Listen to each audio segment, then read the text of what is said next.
আমার মতো খাড়া খাড়া ইলাহান আলু দিয়া লাউ শাক খেতে ভালো পাই। দর্শক আসসালামু আলাইকুম, কিতা করে আপনার ভালো আছেন নি? তো আজকে নতুন একটা রেসিপি লই আইছি। বাড়ির একদম টাটকা লাউয়ের পাতা দিয়ে আমি শাক রাঁধিমু। আগের থেকে কষাইয়া রাখিছি শাকটাকে আপনারা দেখাই মারিখানোর মাছ তো আলুরে তেলের মাঝে সুন্দর করে বাজিয়া পেঁয়াজ রসুন হানো দিলাম পরিমাণ মতো দিয়া। এখানের মাঝে আমার আগের খসানি লাউ ফাতা আমি লবণ একটু সামান্য লবণ দিয়ে আর কি খসাই রাখছিলাম ওখানে দিম। আর এগুলো লাল লাল দেখা যায় ওটা খাঁচামরিচ।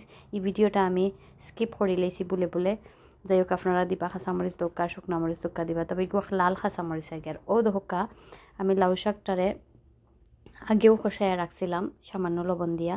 আর ও ফাইনালি আমার শাকর খালার দেখানো কত সুন্দর হয়েছে। আর লাউ শাক খাইতে হলে কিন্তু প্রচুর তেল দেওয়া লাগে। ও দোহকা শাক তোমার শাক রান্ধ হয়ে গেছে। আর আজকে আমি আপনারা খাইয়াও দেখাইমো যে খিলা হয়েছে। আর আপনারা অবশ্যই বাসাত ট্রাই করবা, আমার লাখানলা ছোটো ছোটো আলু দিয়ে খাইবা ভালো লাগবো। তো আমার আজকের খানির মাঝে আছিল গাছর বেগুন দিয়া শুটকি দিয়া রান্দা আর ও লাউ শাক তো আমি খাইমো। আর ও যে একটা নাগামরিচ দেখরা এগুলো কিন্তু গাছর, তো এগুলো প্রতিবন্ধী লাগে, যার কারণে এগুলো আমি সামনের থেকে না খাইয়া সাইড থেকে খাইছি।